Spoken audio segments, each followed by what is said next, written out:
ফিলিস্তিনের অবরুদ্ধ গাজা উপত্যকায় যুক্তরাষ্ট্র ও ইসরায়েলের সহায়তায় পরিচালিত ত্রাণ সংস্থা গাজা হিউম্যানিটারিয়ান ফাউন্ডেশনের বিতরণ করা আটার ব্যাগে শক্তিশালী মাদক অক্সিকোডন বড়ি পাওয়া গেছে বলে অভিযোগ উঠেছে। গাজার সরকারি মিডিয়া অফিস এই ঘটনাকে জঘন্য অপরাধ ব্যাখ্যা দিয়েছে এবং এর মাধ্যমে ফিলিস্তিনি জাতিকে ভেতর থেকে ধ্বংস করে দেওয়ার পরিকল্পনার আশঙ্কা প্রকাশ করেছে। এক বিবৃতিতে গাজা কর্তৃপক্ষ বলে, আমরা এখন পর্যন্ত অন্তত 4 জন নাগরিকের সাক্ষ্য রেকর্ড করেছি যারা বিতরণকৃত আটার বস্তায় এই বড়িগুলো খুঁজে পেয়েছেন। তারা সতর্ক করে বলেন, সম্ভাবনা আছে যে এই মাদকদ্রব্যগুলো আটার মধ্যে গুঁড়ো বা দ্রবীভূত করে মিশিয়ে দেওয়া হয়েছে। কি এই অক্সিকোডন? অক্সিকোডন একটি শক্তিশালী ওপিওয়েড ওষুধ যা সাধারণত ক্যান্সারের মতো দীর্ঘস্থায়ী ও তীব্র ব্যথা কমাতে ব্যবহৃত হয়। তবে এটি অত্যন্ত নেশার প্রবণতা সৃষ্টি করে ও অনিয়ন্ত্রিত সেবনে শ্বাস-প্রশ্বাসের জটিলতা, বিভ্রম ও এমনকি মৃত্যু পর্যন্ত ঘটাতে পারে। বিষয়টি প্রথম আলোচনায় আসে সামাজিক যোগাযোগ মাধ্যমের বেশ কিছু ছবি ছড়িয়ে পড়ার পর, যেখানে দেখা যায় আটার ব্যাগের ভেতর থেকে বেরিয়ে আসছে ছোট ছোট সাদা বড়ি। গাজার ফার্মাসিস্ট ওমর হামাদ বলেন, এই ধরনের কর্মকাণ্ড জাতিগত নিধনের সবচেয়ে নিকৃষ্ট রূপ।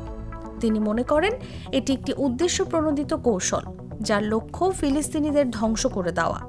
ফিলিস্তিনি চিকিৎসক খালিল মাজেন আবু নাদা ফেসবুকে লিখেছেন, এই মাদক আমাদের সামাজিক চেতনা ধ্বংসের হাতিয়ার। তিনি এই ঘটনাকে একটি সুপরিকল্পিত মনস্তাত্ত্বিক যুদ্ধের অংশ হিসেবে অভিহিত করেন। গাজার মিডিয়া অফিস এই ঘটনায় ইসরায়েলকে সম্পূর্ণভাবে দায়ী করছে। তাদের দাবি, ইসরায়েল অবরোধের সুযোগকে কাজে লাগিয়ে এই সব পদার্থকে সাহায্যের আড়ালে গাজায় পাঠাচ্ছে। এদিকে এই অভিযোগ ঘিরে আবারও বিতর্কে পড়েছে জিএইচএফ। যুক্তরাষ্ট্র ও ইসরায়েলের যৌথ উদ্যোগে পরিচালিত এই বিতরণ সংস্থা গাজায় খাদ্য সহায়তা সরবরাহ করছে। সংস্থাটির বিরুদ্ধে মানবাধিকার সংস্থাগুলো দীর্ঘদিন ধরেই স্বচ্ছতা ও জবাবদিহিতার অভাব রয়েছে বলে অভিযোগ করে আসছে। মাত্র কয়েকদিন আগেই 15টি মানবাধিকার ও আইন বিষয়ক সংগঠন এক যৌথ বিবৃতিতে জিএইচএফ এর কার্যক্রম স্থগিত করার আহ্বান জানায়। তারা সংস্থাটিকে আন্তর্জাতিক মানবিক সংস্থাগুলোকে অকার্যকর করে ফিলিস্তিনিদের জোরপূর্বক বাস্তুচ্যুত করার কাজে সহায়তা করার অভিযোগ তোলে।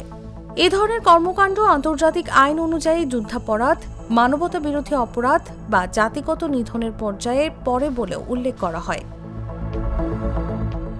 আরও ভয়াবহ বিষয় হল, জিএইচএফ পরিচালিত সহায়তা পয়েন্টগুলোতে গত 1 মাসে ইসরায়েলি বাহিনীর গুলিতে নিহত হয়েছেন কমপক্ষে 516 ফিলিস্তিনি। ইসরায়েলি দৈনিক হারেৎজও জানায়, সেখানে দায়িত্বরত সেনারা নিরস্ত্র ফিলিস্তিনিদের লক্ষ্য করে গুলি চালানোর কথা স্বীকার করেছেন। নাটা জেলি আর পানীয়র এক অসম কম্বিনেশন ড্রিঙ্কো। চিল থাকতে চান? ড্রিঙ্কো চাবান।